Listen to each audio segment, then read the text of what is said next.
Hello everyone, welcome and welcome back to my channel. I hope you all are doing well and enjoy my fan fictions. So let's start our fan fiction journey. ये guilty lover of innocent criminal का next part है. Let's started. Finally वांगजी का दिल, उसकी feelings बिल्कुल सच कह रही थी. विंग उसे उसी जगह मिला था जहां वो सोच रहा था. ये जगह वही थी जहां से 2 साल पहले विंग ने खुद को नीचे गिरा लिया था और वांगजी के सामने मौत का प्रिटेंड किया था. विंग उसी पॉइंट पे बैठा हुआ था जहाँ से उसने खुद को गिराया था. उसके पैर नीचे थे उस हील के पास और वो वहाँ बहुत कंफर्टेबली बैठा हुआ था. उसके हाथ में वही चीज़ थी जिस चीज़ से वांगजी ने विंग को पहचाना था और वो चीज़ कोई और नहीं, उन दोनों की प्यार की निशानी थी. वो एक रिंग थी जिसे वांगजी ने विंग को दिया था उसके मैरिज के दिन. और ये वो लास्ट मेमोरी थी उन दोनों की साथ में, स्वीट वाली. उसके बाद तो वांगजी ने विंग पे टॉर्चर करना ही स्टार्ट किया था. विंग उसी रिंग को लेकर वहाँ बैठा हुआ था और अपनी डीप सोच में खोया हुआ था, जिस वजह से उसे पता ही नहीं चला कि वांगजी उसके पीछे खड़ा है. एक्चुअली विंग ने ये रिंग एक ज्वेलर के पास गिरवी रख दी थी. अगर पता होगा, फैन फिक्शन पहले से सुना होगा तो उस रिंग की कहानी पता होगी सबको. उसके बाद विंग ने खुद को उस हील से गिरा लिया था और बाद में वो कोमा में चला गया था. जब उसे कोमा से बाहर आया वो, तब उसने सबसे पहला काम जो किया था वो यही किया था, इस रिंग को उस ज्वेलर से वापस लाना. इस रिंग के लिए विंग ने उस ज्वेलर को जितनी ली थी उससे 10 गुना ज़्यादा अमाउंट वापस की थी, क्योंकि उस ज्वेलर ने भी इस रिंग को बहुत संभाल के रखा था. विंग को उम्मीद तो नहीं थी, क्योंकि ऑब्वियसली वो दो चार महीनों तक कोमा में था, तो उसे लगा नहीं था कि ज्वेलर वो रिंग संभाल के रखेगा. पर जब ज्वेलर ने उसे वो रिंग दी थी, वो मोमेंट विंग के लाइफ का सबसे सबसे खुशी वाला मोमेंट था, क्योंकि फाइनली वांगजी की एक निशानी उसके पास होगी, उसके प्यार की निशानी उसके पास होगी. और उसके बाद से 2 साल तक विंग गुमनाम रहा, पर उसने इस रिंग को अपने आप से कभी दूर नहीं किया. भले ही वो इस रिंग को अब हाथों में नहीं पहनता था, पर उसे चेन में डाल कर वो गले में हमेशा उसे रखता था. जब वांगजी का पैर मुड़ा था तो उसने इसी रिंग के कुछ हिस्से को देख लिया था, जिस वजह से वो विंग को पहचान चुका था. और विंग के गले में से उसने जो लॉकेट निकाला था, सॉरी जो चेन निकाली थी, उसमें भी यही रिंग थी. और इसी रिंग से वांगजी कंफर्म हो चुका था कि ये उसी का विंग है. वांगजी थोड़ी देर तो विंग को ऐसे ही देखता रहता है और बाद में वो विंग के पास ही बैठ जाता है. विंग को जैसे ही महसूस होता है अपने आसपास, तब वो तुरंत साइड को देखता है जहाँ वांगजी बैठा हुआ था. वांगजी भी विंग को नहीं देख रहा था, वो भी उस हील के नीचे वाले हिस्से को देख रहा था. कुछ देर विंग उसे वैसे ही देखता रहता है और वांगजी विंग की तरफ नहीं देखता. थोड़ी देर की ऐसे ही साइलेंस के बाद वांगजी उस साइलेंस को ब्रोक करते हुए कहता है, लेट्स टॉक. आज बात करते हैं. तुम, मैं से लेकर हम तक के सफ़र की आज पूरी बात करते हैं. शुरुआत मैं करना चाहूँगा.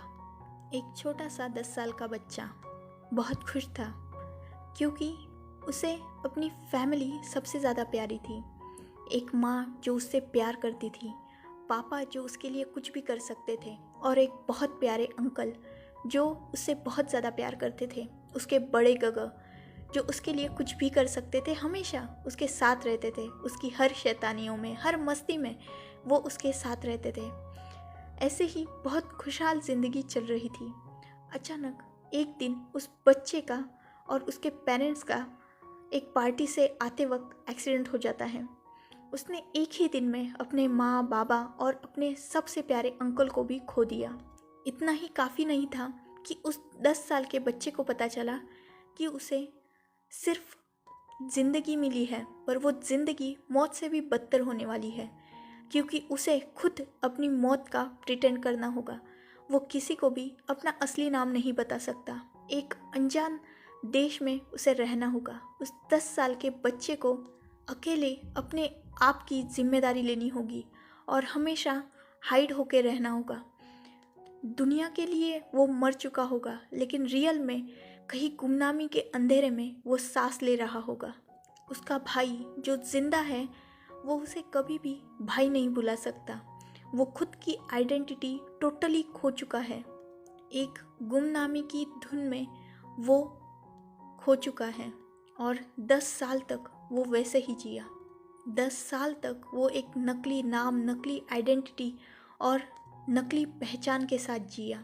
अपने भाई को वो कभी भाई नहीं कह पाया, कभी भी अपने मरे हुए माँ बाप की ग्रेव पर नहीं जा पाया, कभी भी वो अपने डेथ अंकल के पास नहीं जा पाया। इनफैक्ट जब वो यहाँ लौटा तब उसे उन तीनों के पास ही अपनी भी एक ग्रेव मिली। दुनिया के लिए वो उस वक्त तक मर चुका था। जब वो लौटा तब जिस भाई से वो बेशुमार प्यार करता था, उस भाई को उसने एक ऐसी कंडीशन में देखा जिस कंडीशन में वो कभी भी अपने भाई को देखना तो क्या इमेजिन तक नहीं कर सकता था। उसके भाई के लिए उसकी जैसी पूरी दुनिया ख़त्म हो चुकी थी। वांगजी ने हमेशा अपने भाई को एक स्ट्रॉन्ग पर्सन की तरह देखा था। इनफैक्ट उसका भाई ही था जिसने उसे प्रोटेक्ट किया हर मुसीबत से। माना कि तब लैन सिचेन इतने पावरफुल नहीं थे कि वो वांगजी को डायरेक्टली दुनिया के सामने प्रोटेक्ट कर पाए, इसीलिए तो उन्होंने उसे दूर भेज दिया अपने आप से और एक ऐसी ज़िंदगी वांगजी को जीने को मिली जो शायद वो कभी डिज़र्व भी नहीं करता था। उसे किसी का प्यार नहीं मिला, किसी का दुलार नहीं मिला। बहुत छोटे होते हुए ही उस पर खुद की ही रिस्पॉन्सिबिलिटी आ गई। जब बाकी बच्चे माँ बाप की भरोसे अपने सारे कामों को छोड़ देते हैं और उनसे प्यार की एक्सपेक्टेशन करते हैं, उसी उम्र में वांगजी पर खुद का ही पूरा बर्डन आ चुका था। उसे किसी का प्यार कभी मिला ही नहीं। भाई जिंदा था, उसे वो भाई कह नहीं सकता था। जानते हो, मैं अपने गगो की बहुत ज़्यादा रिस्पेक्ट करता हूँ, बहुत ज़्यादा ग्रेटफुल हूँ और बहुत ज़्यादा खुशनसीब भी हूँ क्योंकि वो मेरे गगो हैं। उन्होंने मुझे बचाने के लिए न जाने क्या क्या किया। वो खुद भी बहुत छोटे थे, 18 साल कोई बहुत बड़ी उम्र नहीं थी, पर फिर भी उन्होंने लैंड कॉर्पोरेशन और मुझे संभाला। मुझे ज़िंदा रखने के लिए उन्होंने बहुत स्ट्रगल किए हैं, ये मैं जानता हूँ। पर जब मैं लौटा तब उन्हें ऐसी हालत में देखा जिस हालत में वो टूट चुके थे, बिखर चुके थे, खुद को ही नहीं पहचान रहे थे, ना वो मुझे पहचान रहे थे। उन्होंने एक वक्त पे ऐसा आ चुका था कि मुझे पहचानने से तक रिफ्यूज़ कर दिया था। उन्होंने ये मानने से तक मना कर दिया कि मैं उनका भाई हूँ। वो खुद को भूल चुके थे, मुझे भूल चुके थे। मुझ पर उन्होंने वार किया और खुद न जाने कितनी बार सुसाइड अटेम्प्ट करने की कोशिश की। मैं टूट चुका था, बिखर चुका था अपने भाई को ऐसे देखकर। उनकी मेंटल कंडीशन टोटली बिगड़ चुकी थी। वो सब कुछ ख़त्म हो चुका था। उनके चेहरे पर एक जो सॉफ्ट स्माइल रहती थी वो ख़त्म हो चुकी थी। उनकी आंखों में न जाने कितने आंसू थे, कितना दर्द था और होठों पर बस एक ही नाम था, मेंग्याओ, उनका प्यार। मैं तब तक मेंग्याओ की सच्चाई नहीं जानता था, जिस वजह से मैंने इन सब चीज़ों के लिए उसे ब्लेम किया जिसने मेंग्याओ को मार दिया। मैंने मेंग्याओ के बारे में पता भी किया था और मुझे सबसे ही पॉजिटिव रिव्यू ही मिला उसके बारे में। सब ने यही कहा कि मेंग्याओ बहुत अच्छा था। उसके बाद मैं फिर से ज़िंदा हो गया। लान वांगजी अपना फिर से वही नाम, वही टाइटल और वही पोजीशन हासिल कर ली और लैंड कॉर्पोरेशन का फिर से ओनर बन गया। लैन सिचेन को तब खुद का होश नहीं था, जिस वजह से उनकी पोजीशन भी मैंने ले ली। जानते हो, मुझे मेरे कुछ भरोसेमंद लोगों ने कॉल किया था और उन्होंने मुझे बस इतना बताया कि अब लैन सिचेन को उसकी ज़रूरत है। मैं बहुत खुश हो गया था चाइना वापस आने के लिए। 10 साल बाद मैं अपने भाई से मिलने वाला हूँ और आने के बाद मैंने यहाँ जो कुछ भी देखा उससे मैं टोटली टूट चुका था। चंद मिनटों में मेरी ज़िंदगी पूरी तरीके से रोटेट हो चुकी थी। मेरा भाई तड़प रहा था और वो रो रहा था। उसकी हालत इतनी ख़राब हो चुकी थी कि मुझे मजबूरी में उसे मेंटल हॉस्पिटल में तक डालना पड़ा। 4 साल तक मैंने पूरी कोशिश की अपने भाई को ठीक करने की, लेकिन वो ठीक नहीं हुआ। मैंने अपने भाई के लिए सब कुछ किया, बेस्ट से बेस्ट डॉक्टर अपॉइंट किए ताकि मैं उसे बचा पाऊँ, उसे फिर से उसी कंडीशन में ला पाऊँ जिसमें मैंने उसे छोड़ के गया था। वही स्माइल उसके फेस पर देख पाऊँ, पर ऐसा कुछ नहीं हुआ। मेरे भाई, मेरे गगन कभी नहीं मुस्कुराए। मुझे बहुत दुख होता था, बहुत दर्द होता था। मैं रातों को सो नहीं पाता था। मेरे गगन का वही चेहरा मेरे सामने आता था। इन्हीं सब चीज़ों की वजह से मैं नफ़रत करने लगा उस पर्सन से जिस पर्सन ने मेरी गगन की ये हालत की थी। मैं तुमसे नफ़रत करने लगा और उसी नफ़रत को लेकर मैंने एक फुल प्रूफ प्लान बनाया। मैं तुम्हें भी वही सज़ा देना चाहता था जो मेरे भाई ने भुगती। मैं तुम्हें ये दिखाना चाहता था कि जब कोई इंसान प्यार करता है और उसका प्यार उससे दूर हो जाता है तो उसे कैसा लगता है। यही फील करवाने के लिए मैं तुम्हारी ज़िंदगी में आया। मैंने तुम्हारे बारे में सब कुछ पहले ही पता कर लिया था। मैंने पता कर लिया था कि तुमने अपनी ज़िंदगी जेल में बिताई है और कितनी मुश्किलों से बिताई हैं ये भी मैं जानता था। पर फिर भी वो सारी मुश्किलें मुझे मेरे भाई के सामने बहुत छोटी लग रही थी, जिस वजह से मैंने फुल प्रूफ प्लान बनाया और एक इनोसेंट को अपने उसी प्यार के जाल में फंसा लिया। एक्चुअली तुम्हें ऐसा लगता है कि वो मेरा प्लान था, पर वो कहीं ना कहीं मेरा स्वार्थ भी था। पहली ही नज़र में तुम्हें देखते ही मुझे तुमसे प्यार हो गया था, पर उस प्यार को मैं कभी अपनाना ही नहीं चाहता था, क्योंकि मैंने अपने भाई की कंडीशन देखी थी। पहली बात तो मुझे इस बात का गुस्सा था कि जिसने मेरे भाई की इतनी बुरी कंडीशन की, मैं उसी से कहीं ना कहीं अटैच फील कर रहा हूँ। और दूसरा, मुझे ये प्रॉब्लम थी, किसी और की ज़िंदगी बर्बाद करके तुम कैसे खुशी से जी सकते हो। वही खुशी मेरी आंखों में खुपने लगी। मैं कहीं ना कहीं ये जानता था कि वो खुशी नकली है, तुम्हारे चेहरे की वो हंसी नकली है, पर फिर भी वो मैं नकली खुशी भी तुम्हारे चेहरे पर नहीं देखना चाहता था। जिस वजह से मैंने तुम्हें अपने प्यार के जाल में पूरा फंसा लिया, तुम्हें मजबूर किया, तुम्हें इस हद तक मजबूर किया कि तुम मेरे सामने हर बात के लिए झुक जाओ। और ऐसा ही हुआ। मैं तुम्हें उस पॉइंट तक ले आया जब मैंने तुम्हें प्रपोज किया तो तुम ना कह ही नहीं सके, तुमने हाँ कह दिया और मैंने तुमसे शादी कर ली। शादी के बाद मैंने तुम्हें हर बार टॉर्चर किया।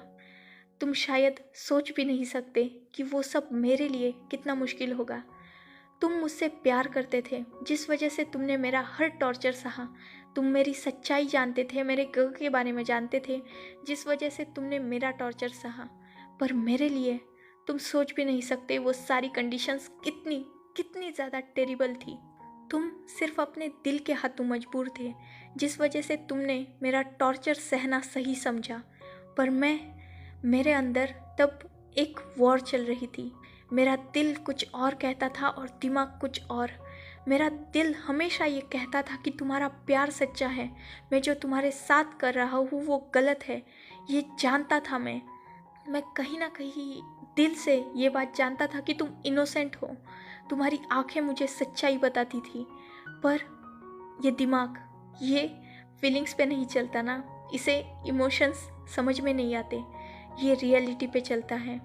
इसे सबूत लगते हैं, गवाह लगते हैं, और उन सारे सबूतों ने, उन सारे गवाहों ने तुम्हें ही गलत ठहराया था, जिस वजह से मैं खुद के ही अंदर घुटने लगा था। जब भी तुम्हें टॉर्चर करता दर्द मुझे भी होता, जब भी तुम पे वार करता दिल मेरा भी जख्मी होता, जब भी तुम्हें तोड़ने की कोशिश करता टूट मैं खुद भी रहा था, जब भी तुम्हें मजबूर देखता मैं खुद भी तड़पता था। पर फिर भी मैंने ये सब कुछ किया। क्या तुम जानते हो, क्या तुम समझ सकते हो कि कैसा लगता है जब आपके अंदर ही वॉर चल रही हो, दिल और दिमाग दो अलग फैसले ले रहे हो। तुम तो बस अपने दिल के हाथों मजबूर थे, जिस वजह से तुमने ये सब कुछ किया, लेकिन मैं अपने दिल और दिमाग दोनों में उलझा हुआ था। तुम्हें टॉर्चर करते वक्त मुझे भी अच्छा नहीं लग रहा था, पर मेरा दिमाग तब ये मानने के लिए तैयार ही नहीं था कि तुम इनोसेंट भी हो सकते हो। पहले पहले तो स्टार्टिंग में मैंने खुद को कंट्रोल करने की बहुत कोशिश की थी, पर बाद में चीज़ें मेरे लिए और भी ज़्यादा वर्स्ट होती गई। जब तुमने बिल्कुल ही रेजिस्ट करना बंद कर दिया, मेरा सारा टॉर्चर तुम चुपचाप सहते रहे, तुमने कोई भी फाइट बैक करना बंद कर दिया और मुझसे नज़रें मिलाना, मुझसे बात करना तक तुमने बंद कर दिया, तब मुझ पर क्या बीती है ये तुम सोच भी नहीं सकते। मैं हर रोज़ तुम्हें टॉर्चर करता था, छोटी छोटी गलतियों पर भी तुम्हें बहुत बड़ी सज़ा देता था, ताकि मैं तुम्हारी मुंह से आवाज़ सुनना चाहता था। तुम्हारे साथ रफली फोर्सफुली सब कुछ किया मैंने, ताकि मैं तुम्हारा मुंह खुलवा सकूं, तुम्हारे मुंह से मेरे लिए आवाज़ सुन सकूं, पर ऐसा कभी नहीं हुआ। मैं मानता हूँ कि मेरा तरीका तब गलत था, पर फिर भी मैं हर पल मरता था तुम्हारे मुंह से आवाज़ सुनने के लिए। पर ऐसा कभी नहीं हुआ, तुमने फिर से मुझे कभी नहीं पुकारा। थोड़े दिनों बाद मुझे ये सब लगने लगा कि तुम जिद के लिए कर रहे हो। मैं तुम्हारे साथ इतना सब कुछ कर रहा हूँ, इसीलिए तुम मुझे भी तड़पाना चाहते थे, जिस वजह से तुम आवाज़ नहीं निकाल रहे हो। ये तब मेरा दिमाग सोच रहा था, मैं समझ नहीं पा रहा था कि क्या सही है क्या गलत है, और यही सब सोचते हुए मैं और भी ज़्यादा तुम पर हार्श होने लगा। मैंने गलतियाँ की, हमेशा दिल और दिमाग में मैं उलझा रहा। तुम्हारे प्यार को लेकर और रियलिटी को लेकर हमेशा मैंने दो अलग डिसीजंस लिए, और फाइनली एक ही डिसीजन मानता था, जिसमें तुम्हें हर्ट करना ही मुझे सही लगता था। तुम जानते हो, एट द सेम टाइम दो दर्द सहना कितना मुश्किल होता है, जब एक तरफ आपका लवर तड़प रहा हो और दूसरी तरफ वो इंसान तड़प रहा हो जिससे आप बेशुमार प्यार करते हो। मेरे गगन, मैंने दोनों को सेम टाइम पे वैसे ही उसी हालत में देखा था। मेरे भाई भी खुद को हर्ट कर रहे थे और तड़प रहे थे, और तुम भी दूसरी तरफ, मैं तुम्हें हर्ट कर रहा था और तुम तड़प रहे थे। इन दोनों की सिचुएशंस में मैं बहुत बुरी तरीके से फंस चुका था, और जो बची कुची कसर थी वो मेरी फीलिंग्स ने कंप्लीट कर दी थी। मेरी फीलिंग्स हमेशा मुझे दर्द देती रहती थी। दिल, दिमाग, तुम, गग, इन सब चीज़ों के बारे में सोचते सोचते मैं हर रोज़ पागल होता था। ऊपर से लैंड कॉर्पोरेशन की जिम्मेदारी मुझ पर आ चुकी थी। मेरा तब सपोर्ट करने के लिए कोई नहीं था जो मुझे समझा सके कि क्या सही है क्या गलत है। मैंने अपनी ज़िंदगी में कभी प्यार देखा ही नहीं था, जिस वजह से मैं अपनी फीलिंग्स को लेकर ही कंफ्यूज हो चुका था। तुम जानते हो, मुझे बहुत दर्द होता था। काश तुम और मेरा प्यार भी नॉर्मल लोगों जैसा हो पाता। काश हम भी एक स्वीट वे में मिलते और स्वीट में वे में ही प्यार करते, और एक स्वीट सी लव स्टोरी एक साथ जीते, पर ऐसा कभी नहीं हुआ। तुम बदकिस्मती से मेरी नज़र में वो पर्सन थे जो मेरे गग की इस कंडीशन का जिम्मेदार था, और उस पर्सन से मैं प्यार तो ऑब्वियसली नहीं कर सकता था, तो मैंने उसे दर्द देना ही सही समझा था। तुम्हें मैंने पहले तो उस मेंशन में कैद किया, बाद में जब तुमने भागने की कोशिश की मुझे डर लगने लगा, इसीलिए मैंने तुम्हें जंजीरों में जकड़ा। पर फिर भी मुझे कहीं ना कहीं ये डर था कि तुम मुझसे दूर चले जाओगे। इसी वजह से मैंने उस जंजीर को उस हैवी बॉल के साथ बांधा और तुम्हें कभी भी फ्री नहीं किया। तुम्हें हर रोज़ रात को मैं टाइटली कडल करके सोता था, ताकि तुम मुझसे दूर ना जा पाओ। दिन भर मैं तुम पे नज़र रखता था, ताकि तुम कहीं से भी मुझसे भागने की अगर कोशिश भी करो तो मुझे पता चल सके। तुम जानते हो, जब तुम उस मेंशन से भाग गए थे, मेरा दिल और मेरा दिमाग उस वक्त बर्स्ट होने के लिए रेडी था। उस वक्त मैंने अपने दिल में जितना शार्प पेन महसूस किया था ना, वो तुम समझ भी नहीं सकते। पागल हो चुका था मैं, तुम्हें पागलों की तरह ढूंढना चाहता था, फिर से अपने पास लाना चाहता था। उस वक्त जब मैं तुम्हें ढूंढ रहा था, मेरे दिल में ये नहीं था कि मैं तुम्हें पकड़ के फिर से टॉर्चर करूँगा, पर यह ज़रूर था कि मैं तुम्हें फिर से अपने पास लाऊंगा और कैद करके रखूँगा। मैं नहीं जानता था कि तुम मुझे जब मिल जाते तो मैं तुम्हारे साथ क्या करता, पर उस वक्त मैं तुम्हें टाइटली हग ज़रूर करना चाहता था और तुम्हें फिर से अपने पास कैद करके रखना चाहता था, ताकि तुम मुझे छोड़ के कहीं न जाओ। उस वक्त कहीं ना कहीं मैं समझ चुका था कि मैंने तुम्हारे साथ अब तक जो किया वो बहुत गलत था, और अब मुझे डर लगने लगा था। जब तुम भाग गए तो मैं समझ चुका था कि अब तुम्हें मेरे पास कोई वापस नहीं ला सकता, जिस वजह से मैं फिर से तुम्हें ढूंढने के लिए पागल हो चुका था। और तुम मुझे मिले उस मैसेज के थ्रू। उस मैसेज को देखकर मैं इतना खुश हो चुका था कि मैं पागलों की तरह उस दिन रश ड्राइविंग करते हुए इस हिल तक आया और तुम्हें अपने पास पाना चाहता था। तुम्हें अपने पास देखकर, तुम्हें अपने सामने देखकर मैं उस वक्त कितने सारे मिक्स इमोशन अपने दिल में फील कर पा रहा था, ये तुम सोच भी नहीं सकते। और सबसे ज़्यादा खुश था मैं तुम्हारे मुंह से अपने लिए वर्ड्स सुन के, पर वो वर्ड्स मेरी ज़िंदगी के सबसे ज़्यादा वर्स्ट वर्ड्स थे। क्योंकि उसके बाद जिस मुंह से मैं आवाज़ सुनने के लिए तड़प रहा था, उस मुंह ने मुझसे जो कहा था वो बात मुझे कभी पसंद ही नहीं आई। मैं उस बात को कभी एक्सेप्ट करना ही नहीं चाहता था। अगर मेरा प्यार तुम्हारी ज़िंदगी का सबसे खूबसूरत सपना था तो तुमसे प्यार करना, तुम्हें एक नॉर्मल ज़िंदगी देना मेरे लिए भी एक सपने से ज़्यादा था। तुम वो सपना अपनी नेक्स्ट लाइफ में नहीं देखना चाहते थे, पर मैं उस सपने को अपनी हर लाइफ में जीना चाहता था। मैं फिर से तुम्हें अपना बनाना चाहता था, फिर से तुमसे प्यार करना चाहता था, पर तब तक बहुत देर हो चुकी थी। तुम यहाँ से कूद चुके थे और उस वक्त मेरी ज़िंदगी का सबसे खूबसूरत सपना, सबसे खूबसूरत पर्सन मेरी नज़रों से बहुत दूर हो चुका था। उस दिन मेरी ज़िंदगी का सबसे खुशी वाला और सबसे दर्दनाक दिन भी था, क्योंकि उस दिन मुझे पता चला कि मेरे गगर ठीक हो चुके हैं और उसी दिन मैंने ये रियलाइज़ भी कर दिया कि तुम मुझसे दूर जा चुके हो। मैंने तुम्हारी जब सच्चाई जानी ना, मैं पूरी तरीके से टूट चुका था और उस वक्त मैं तुम्हें और ख़ुद को कंपेयर कर पा रहा था। जो सब मैंने अपने भाई के लिए किया वही सब तुमने अपने श्रीजय के लिए किया। हमारा तरीका भले ही अलग था, पर हमारा इंटेंशन सिर्फ एक था।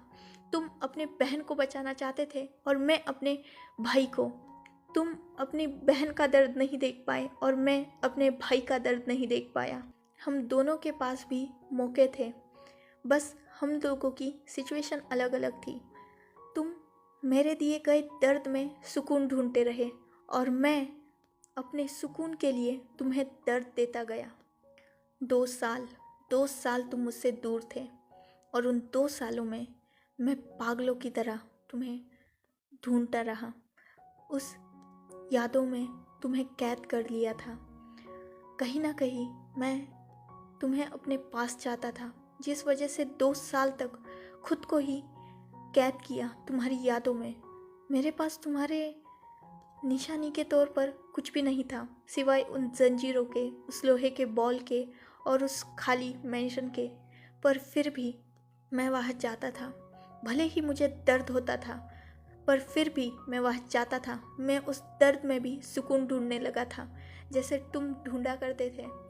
मैं हर पल ये याद करता था कि कैसे तुमने वो सब टॉर्चर सहा और कैसे मैंने तुम्हें सब कुछ तुम्हारे साथ टॉर्चर किया, कितना तुम्हें गिराया। तुम्हें क्या लगता है मुझे कुछ भी फील नहीं हुआ था जब तुम मुझसे दूर चले गए थे? मैंने भी बहुत सफ़र किया है, बस फ़र्क इतना है तुमने जो टॉर्चर सहा उसे प्यार का नाम दिया तुमने, और मैंने जो टॉर्चर सहा मैंने उसे नफ़रत का नाम दिया। हम दोनों भी अपने अपने हिसाब से टॉर्चर होते रहे, बस तुम अपनी फीलिंग्स को बहुत जल्द समझ गए और मैं बेवकूफ़ अपनी फीलिंग्स को आज तक भी नकारता रहा। मैं उस दिन भी तुम्हारे साथ वो सब कुछ नहीं करना चाहता था, नहीं यूज़ करना चाहता था तुम पे अपना फोर्स, नहीं मैं तुम्हें मजबूर करना चाहता था। तुम्हें लग रहा था कि मैं फिर से तुम्हें कैद करूँगा, पर ऐसा नहीं था। मैं बस अपने प्यार को किसी भी हालत में अपने पास लाना चाहता था।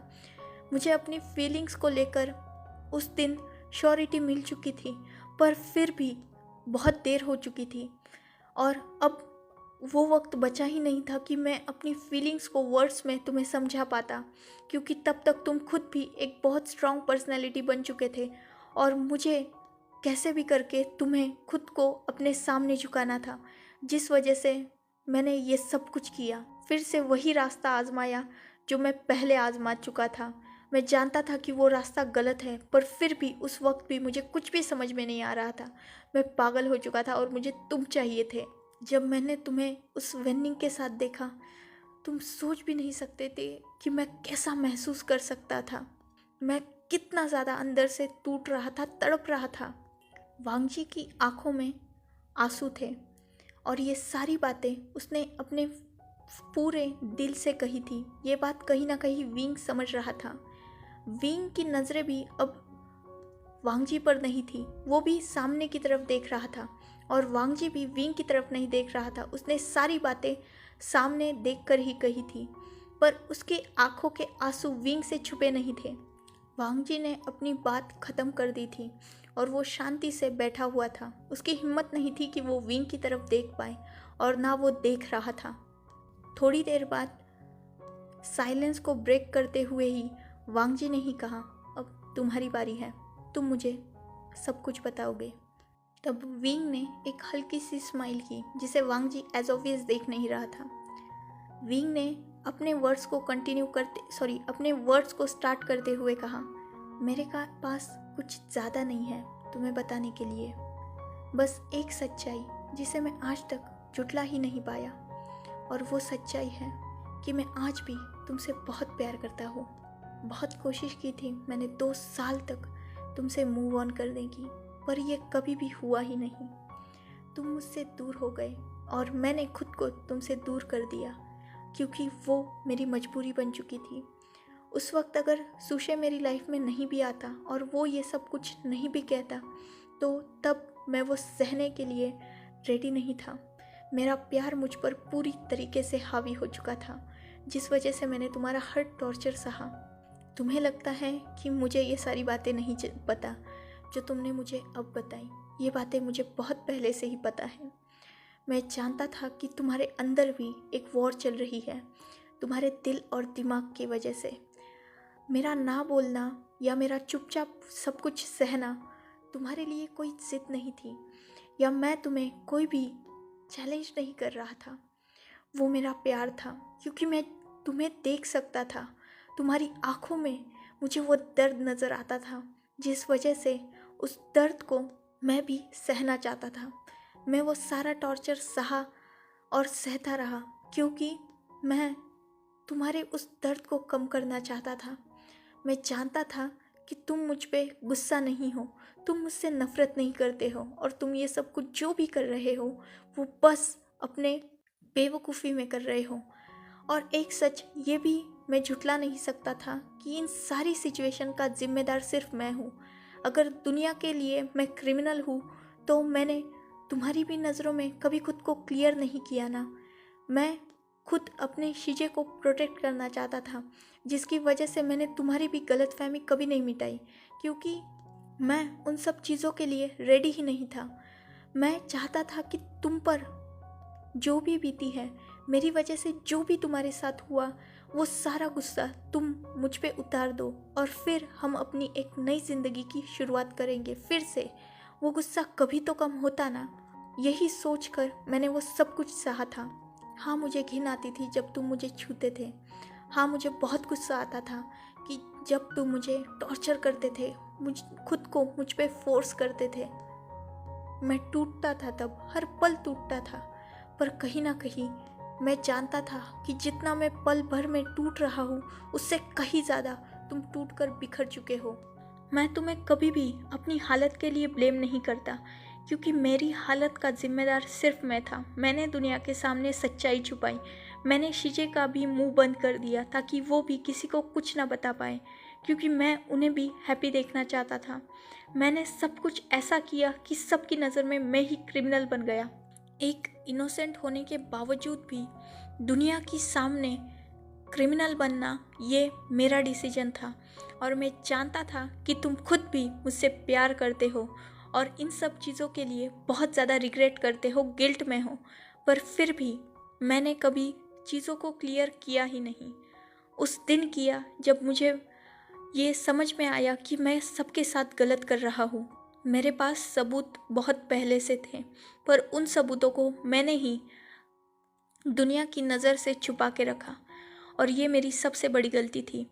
मुझे लैन सिचन को वो सारी बातें पहले ही बता देनी चाहिए थी। मैंने कभी सोचा ही नहीं था कि मेरे एक मूव से इतना किसी की लाइफ पे इफ़ेक्ट होगा। अगर मुझे पहले ही लैंसी चंद के बारे में पता चल जाता तो मैं शायद ये सब बहुत पहले ही क्लियर कर देता।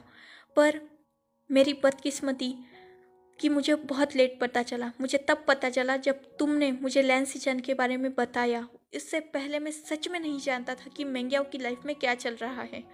हाँ, मैं ये जानता था कि उसकी एंगेजमेंट हो चुकी है, पर उसका लवर या उनकी लव मैरिज है या उनका लवर इससे इस हद तक प्यार करता है, ये मैं नहीं जानता था। तुम मानो या ना मानो, पर तब मैं भी एक छोटा बच्चा था जिसे अपनी शीजे को बचाना था, और उसे बचाने के लिए उसका प्रोटेक्टिव भाई कुछ भी करने के लिए रेडी था। तब मैं इस हालत में नहीं था कि मैं किसी और के बारे में जान सकूं या किसी और की ज़िंदगी में दखल भी दे सकूं। मैं तब बस अपनी शीजे को बचाना चाहता था, और इसीलिए मैंने ये सब कुछ किया। मैं मानता हूँ कि तुम्हारी भी लाइफ बहुत ज़्यादा आसान नहीं है। सबको मेरी ज़िंदगी नज़र आ रही है, सबको मेरी चोटें नज़र आ रही है, जिस वजह से हर कोई तुमसे नफ़रत करने लगा है। पर मैं ये भी जानता हूँ कि किसी को भी तुम्हारा दर्द नज़र नहीं आ रहा, तुम्हारा दुख नज़र नहीं आ रहा। इसीलिए मैं आज ये तो नहीं कह सकता कि मैं तुमसे नफ़रत करने लगा हूँ, क्योंकि सच्चाई से मैं नहीं भागूंगा। मैं आज भी ये कहता हूँ कि मैं तुमसे बहुत प्यार करता हूँ, और उस प्यार को मैं कभी नहीं जुटलाऊंगा। मैं कभी भी इस बात से रिग्रेट नहीं करता हूँ कि मैं तुमसे प्यार करने लगा था, और आज भी करता हूँ। तुमने मेरे साथ जो कुछ भी किया उसके बावजूद भी ना मैं तुम्हें जिम्मेदार मानता हूँ, ना तुमसे नफ़रत करता हूँ, ना अपने प्यार पे रिग्रेट करता हूँ। हाँ, मैंने उस दिन गुस्से में तुमसे बहुत सारी बातें कही, पर वो सारी बातें बस मेरा गुस्सा था, मेरे अंदर का वो सारा रिग्रेट था जो मेरी वजह से तुम्हारी लाइफ में हुआ। उन सब चीज़ों का बस गुस्सा था, इससे ज़्यादा और कुछ नहीं। हाँ, उस दिन मैंने बहुत सारी बातें कही, और उनमें से कही तो भी बातें सच भी थी, लेकिन बहुत सारी बातें झूठ भी थी। अगर आज मैं ये कहूँ कि तुम्हें दर्द में देखकर मुझे दर्द नहीं होता तो ये झूठ होगा। मैं सच में तुमसे प्यार करता हूँ, पर अब ये एक बात सच भी है कि मैं उस प्यार को पाना नहीं चाहता, क्योंकि मेरे ख्याल से हम दोनों भी एक दूसरे के लिए सूटेबल कभी है ही नहीं। हम दोनों एक दूसरे से कितना भी प्यार कर ले, चाहे कितना भी प्यार कर ले, पर हम कभी भी लवर्स नहीं बन सकते। ये एक सच्चाई है। तब वांग जी विंग की तरफ देखता है, जो अब अपनी जगह से खड़ा हो चुका था। वांग जी भी खड़ा हो जाता है, और वो विंग की तरफ देखते हुए कहता है, क्या मतलब है तुम्हारा? तब विंग कहता है, तुम क्या चाहते हो? तब वांग जी विंग से कहता है, अब इस बात का कोई भी फर्क नहीं पड़ता कि मैं क्या चाहता हूँ, अब बस ये मुझे बता दो कि तुम क्या चाहते हो। तब विंग वांग जी की तरफ देखता है, और क्या मेरे फैसले को तुम मानोगे? वांग जी एक डीप ब्रेथ लेता है, अपनी आंखों को टाइटली बंद करता है, और थोड़ी देर बाद खोलता है। वांग जी की आंखों के आंसू अब कहीं वैनिश हो चुके थे। वो विंग की तरफ देखता है और कहता है, तुम्हारी हर बात मानूंगा, बस ये बता दो कि तुम चाहते क्या हो। तब विंग वांग जी से बस एक ही वर्ड कहता है, वक्त। वांग जी एक स्माइल अपने फेस पे लाता है और कहता है, जितना चाहिए उतना ले लो, बस एक बात बता देना, क्या कभी लौटोगे मेरे पास? विंग कुछ नहीं कहता। वांग जी को उसके सवाल का जवाब मिल चुका था। वांग जी विंग की तरफ देखता है और कहता है, जो चाहिए वो करो, तुम्हारे डिसीजन की मैं पूरी तरह से रिस्पेक्ट करूँगा। मैं समझ चुका हूँ कि मैं और अपने प्यार को कैद करके नहीं रखना चाहता, नहीं रख सकता, और ना मैं रखना चाहता हूँ। तुम जो चाहे वो कर सकते हो। जाना चाहते हो ना, चले जाओ। वक्त लेना चाहते हो, जितना चाहे लो। इस बार मैं तुम्हें ना फोर्सफुली अपने पास रखूँगा, ना तुम्हें कैद करना मैं चाहता हूँ। लौट जाओ अपनी ज़िंदगी में वापस, जितना चाहिए उतना वक्त लो। हो सके तो एक नई ज़िंदगी स्टार्ट कर लेना। अगर कोई तुम्हारी लाइफ में ऐसा आया जिससे तुम फिर से प्यार करने लगे, तो उसे प्यार करना। मुझे भूल भी जाओगे तो मुझे इस बात का कोई भी बुरा नहीं लगेगा। मैं तुम्हें अपने एंड से पूरी तरीके से फ्री करता हूँ। मर्जी अब तुम्हारी रहेगी। हम दोनों के रिलेशनशिप में आज तक सिर्फ मेरी चलती रही और तुम सफ़र करते रहे, पर अब ऐसा नहीं होगा। तुम आज़ाद हो, अपनी ज़िंदगी का हर फैसला तुम ले सकते हो। मैं तुम्हारे पीछे नहीं आऊँगा, ना मैं कभी तुम्हारे बारे में कुछ जानने की कोशिश करूँगा, ना तुम्हें ढूंढने की मैं कोशिश करूँगा। बस एक वादा करके जाओ कि तुम अपनी ज़िंदगी में चाहे कुछ भी हो जाए हमेशा खुश रहोगे, और अगर तुम्हारी ज़िंदगी में कोई भी प्रॉब्लम आए जिससे तुम अब डील नहीं कर सकते, उस वक्त तुम मेरे पास आना, not as lover, as just friend. मेरे पास आना, मैं तुम्हारी हेल्प करने के लिए हमेशा रेडी रहूँगा। वांग जी विंग से ये सब कुछ कह के अपनी बातें ख़त्म करता है। विंग अभी भी वांग जी की आंखों में देख रहा था। विंग को भी वांग जी की आंखों में ऑनेस्टी नज़र आ रही थी। विंग वांग जी से कहता है, टू बी रियली ऑनेस्ट, एक बात तो मैं कभी भी नहीं कर सकूँगा, और वो है किसी और से प्यार। मैं किसी और से प्यार नहीं कर सकूँगा। अगर मुझे करना होता तो इन 2 सालों में मेरे पास बहुत सारा वक्त था, पर मैं तब नहीं कर सका तो आगे भी नहीं कर सकूँगा। पर अगर बात की जाए रिश्ते की, तो मैं हमारे रिश्ते के बारे में ही अभी कुछ नहीं कहना चाहता। कुछ वक्त तो बाद में देखेंगे। इतना बोलकर विंग वहाँ से मुड़कर चला जाता है। वांग जी वही खड़ा था। वो बस विंग को जाते हुए देखकर स्माइल कर रहा था। उसके चेहरे पर आज स्माइल थी, सेम एज विंग। विंग भी स्माइल कर रहा था, उसके चेहरे पर भी खुशी थी। वो वहाँ से ही नहीं, उस देश से भी उसी शाम को निकल जाता है। वांग जी से उसने मिलने की बाद में कोशिश नहीं ही की थी। जब विंग वहाँ से जा रहा था तब भी उसने वांग जी को वहाँ नहीं बुलाया, ना वांग जी ने वहाँ जाना ज़रूरत समझी। उस दिन पूरी तरीके से वांग जी ने विंग को फ्री कर दिया था अपने एंड से, और खुद पूरी रात वही रुककर अपने और उसकी ज़िंदगी के बारे में सोचते रहा। जहाँ वांग जी वही रुका हुआ था अपने पास्ट की उन यादों में, वही विंग एक नए सफ़र के लिए निकल चुका था, अपनी ज़िंदगी को एक नया मुकाम देने। विंग उसी दिन उस देश को छोड़कर बाहर चला गया। विंग ने अपनी एक नई ज़िंदगी सेटल कर दी, और वांग जी भी जब उस जगह से वापस लौटा, उसने भी अपनी एक नई ज़िंदगी स्टार्ट कर दी थी। वो दोनों भी एक दूसरे के दिल में तो थे, पर एक दूसरे के साथ नहीं थे। उसके बाद वांग जी ने अपना पागलपन पूरी तरीके से छोड़ दिया। उसने उसके बाद विंग का नाम कभी नहीं लिया और अपनी ज़िंदगी को एक नया मुकाम दिया। उसने अपनी कंपनी पर बहुत ध्यान दिया, WW, जो कंपनी विंग और वांग जी के नाम पर था। WW के फर्स्ट W का मतलब था वांग जी और सेकेंड W का मतलब था विंग, जो वांग जी ने बनाई थी, जिसे वो हांग वांगजुन नाम से रन करने लगा था। उस कंपनी पर वांग जी ने पूरी तरीके से ध्यान दिया और उस कंपनी को एक नया मुकाम देने के लिए वो कोशिश करने लगा। दूसरी तरफ विंग अपनी ज़िंदगी वैसे ही नॉर्मल तरीके से जीने की कोशिश करने लगा। अपने दुख को, अपने दर्द को वो दोनों भूलने की कोशिश कर रहे थे और अपनी ज़िंदगी में आगे बढ़ रहे थे। वक्त बीतता गया, समय गुजरता गया, सब कुछ नॉर्मल हो चुका था। विंग बाकी सबसे बात करता था सिवाय वांग जी के, और वांग जी भी बाकी सबसे बात करता था सिवाय विंग के। ना वांग जी ने जानने की कोशिश की कि विंग कहाँ है, ना विंग ने जानने की कोशिश की कि वांग जी कहाँ है, क्या कर रहा है। 4 साल बीत चुके थे। हर किसी की लाइफ अब नॉर्मल हो चुकी थी। सोंगलैंग और शाओ शिनचैन भी अब वांग जी से ठीक से बात करते थे। जितने भी विंग के फ्रेंड्स थे वो सब अब वांग जी से भी ठीक से बात करते थे, उससे ठीक से बिहेव करते थे। जियांग चैंग का गुस्सा भी वांग जी के प्रति बहुत कम हो चुका था। हर किसी ने वांग जी को एक्सेप्ट कर लिया था और अब हर कोई वांग जी की फैमिली में इंक्लूड हो चुका था।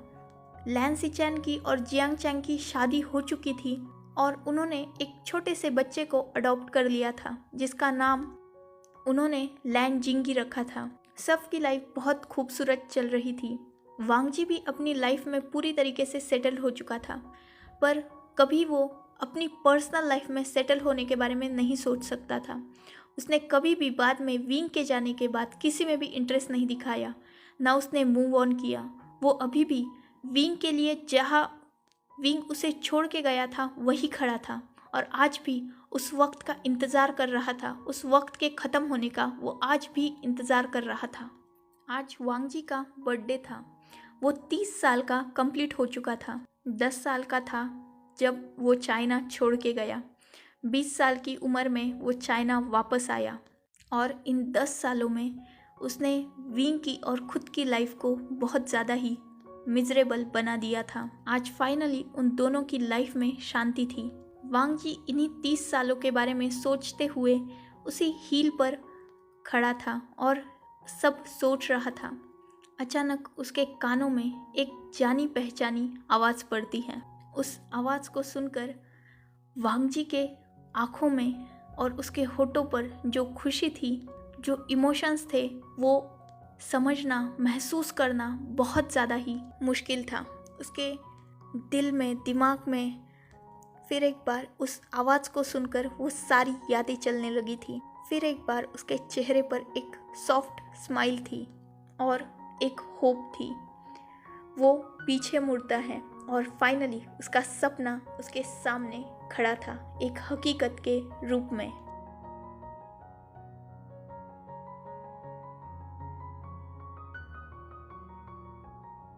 इसी ब्यूटीफुल मोमेंट के साथ ये एफएफ ख़त्म होता है। एक स्टोरी ख़त्म हो चुकी है, पर हमारी जर्नी अभी भी आगे कंटिन्यू रहेगी। इस स्टोरी के बारे में अपने थॉट्स मुझे कमेंट सेक्शन में ज़रूर बताना और अगला एफएफ आपको कैसा चाहिए उसकी रिक्वायरमेंट भी ज़रूर मुझे बताना। मैं आपके कमेंट्स का वेट करूँगी। Good bye, take care, enjoy your beautiful life.